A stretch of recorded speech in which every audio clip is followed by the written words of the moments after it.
बिस्मिल्लाहिर्रहमानिर्रहीम। अस्सलाम वालेकुम। उम्मीद है आप सब खैरियत से होंगे। आज क़यामत की चौथी बड़ी निशानी सूरज का मगरब से तलू होना। क़यामत की अलामत कुबरा में ये निशानी सबसे बड़ी है।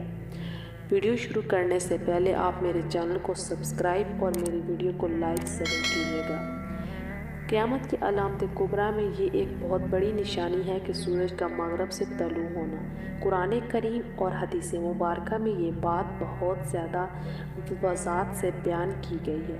ज़मीन धंसने के वाक़यात बहुत ज़्यादा होने लगेंगे और ज़िलहज का महीना होगा। 10 ज़िलहज की रात होगी कि एक दिन ये रात बहुत ज़्यादा लंबी होने लगेगी कि मुसाफिरों के दिल घबरा कर बेकरार हो जाएंगे।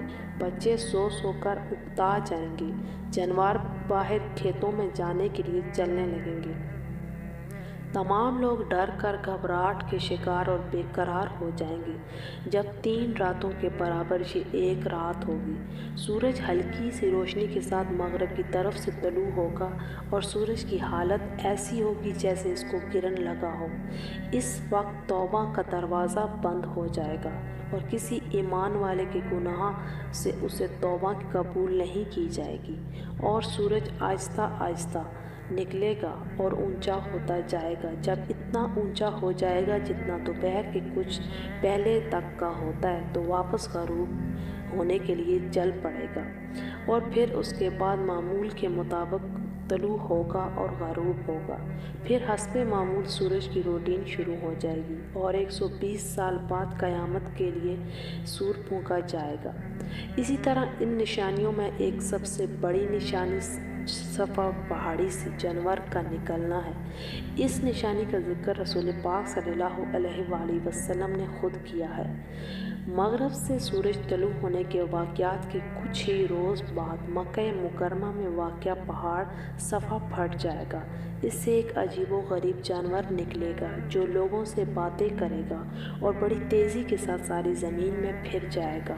इसके बाद हज़रत सुलेमान अलैहिस्सलाम के बारे में भी कुछ बात करेगा और इसके पास हज़रत सुलेमान अलैहिस्सलाम की अंगूठी और हज़रत मूसा अलैहिस्सलाम का असा होगा।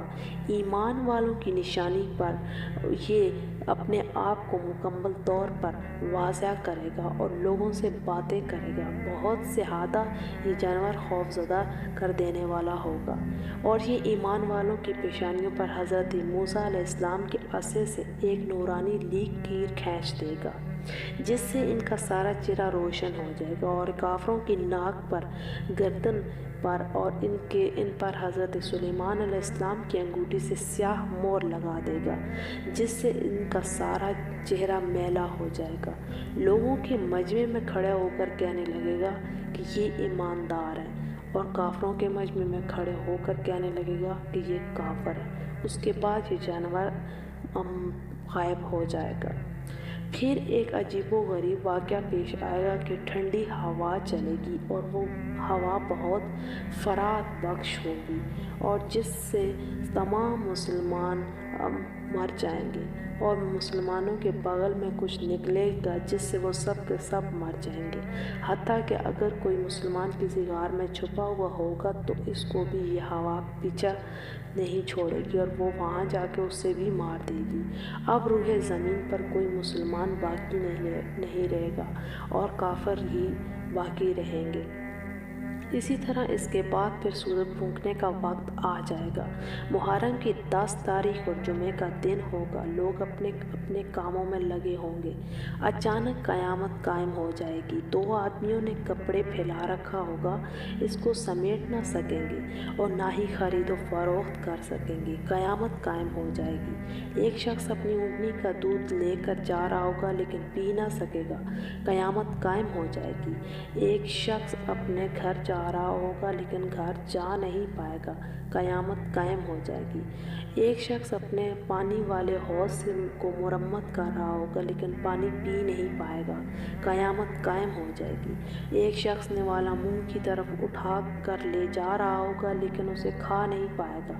क़यामत कायम हो जाएगी।